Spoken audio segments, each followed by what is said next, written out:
Back with Bobby and JJ Radio. We've been talking about a bunch of great events here in the San Antonio metro area. The Hispanic Heritage Game at UTSA, and we've also talked about this grand opening that's happening downtown at Hemisphere, the Yanaguana Gardens, that is going to be October 2nd through 4th.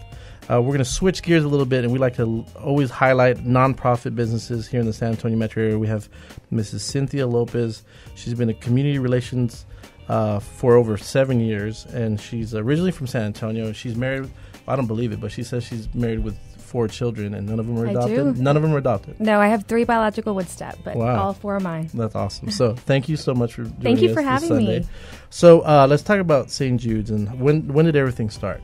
Well, and it's actually started in the 60s. In Nevada, there was a priest, and he saw that there was an issue with homeless youth over in Nevada, so he wanted to be able to help them in some way. Right. He had a bunch of celebrities that were friends, so he got with his friends, and they had a fundraiser for him, and he was able to open up a home in Nevada for the homeless youth. Sure. Cynthia, can you tell us about St. Jude's Ranch?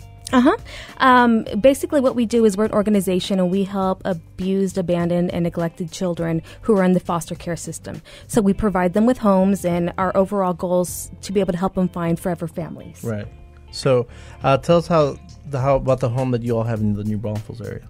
Sure. We have a home in New Braunfels, and it houses 24. That's actually our home for pregnant or parenting teens. Pregnant or parenting teens in New Braunfels. Okay. Yes. So we're actually able to house 24 mothers along with their babies, and the end result is to help them to be self-sufficient, to be able to be out on their own. So they go through numerous classes, parenting classes, money management classes, interviewing skills, and so forth. And so these are just new mothers that have nowhere else to go. You can just take them in, and you feed them, clothe them, shelter them, and allow them to stay with their babies as well. Sure, because that's probably the most important thing. And so you're just kind of getting them prepared to go out there in on their own and have a sustainable family as far as financially and everything else. Exactly, and that's how they learn these lessons through the various courses that they take. Sure. Do you guys do the same thing in Bulverde, or what are you guys doing in the Bulverde house? In our Bulverde house houses close to 40 children, all ages, 3 years old all the way up to 18, boys and girls. And, they're a little bit younger. They take courses as well, just various courses. And of course, they go to school there as well. So our children right now are in school. So now you were talking about in New Braunfels. So who's teaching all these classes to these? That's where we rely on a lot of corporations to do that. To come in and offer those money management classes, and we work a lot with the state also, who provides us with those services. So so different organizations come in and they sit down with the mothers and give whatever expertise that they're good at. And they kind of just try to educate these women. Exactly. As well. And so the one in Bulverde, so are the kids, are they, a lack of better words, homeschooled there in Bulverde, or they go to the local? They actually go to the school, the elementary, middle, and high school there. That is right there by Bulverde. I gotcha. Okay. They play sports and participate in activities. So everything. That's awesome.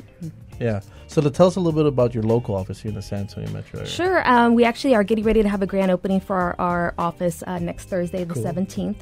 So we're excited about that. And that is where our child placement agents are at, as well as our administrative offices. So we provide services. Not only do we offer foster homes for our children, but we want to recruit foster families and train them again so our children can find forever families. So, sure. Do you need anyone to come and cut the ribbon, or is that taken care of already?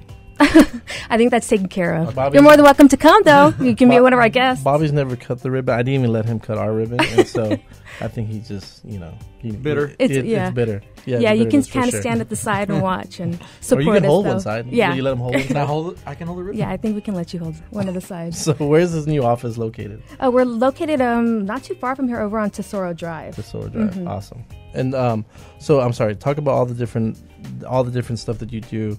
Besides, so you do foster care and adoption.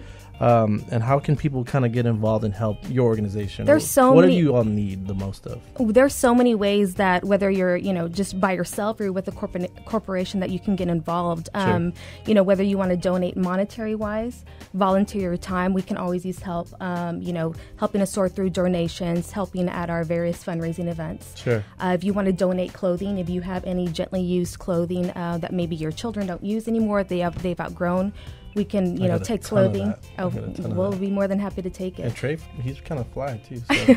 We'll be more than, whether they want to give donations or corporations that want to help with our fundraising events and get involved with corporate sponsorships. So obviously money, everyone would, not preferred, but you'll take it. But as far as time, so how does that work? Let's say I wanted to donate time. What are the steps? What happens? All you have to do is go on stjudesranch.org.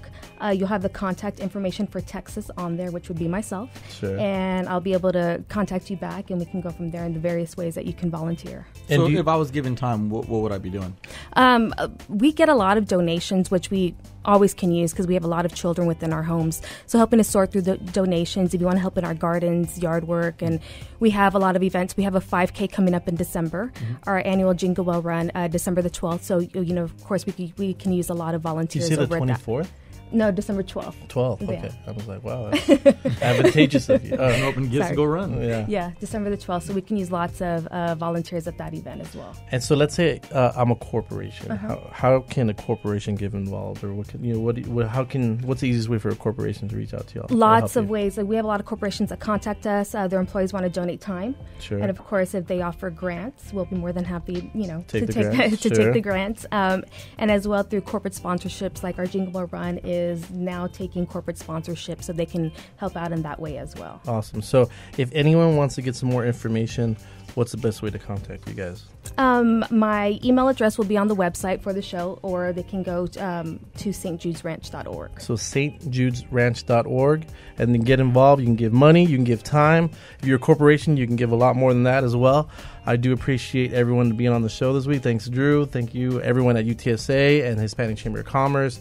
We will be here next Sunday, every Sunday on The Answer at KLUP. Bye.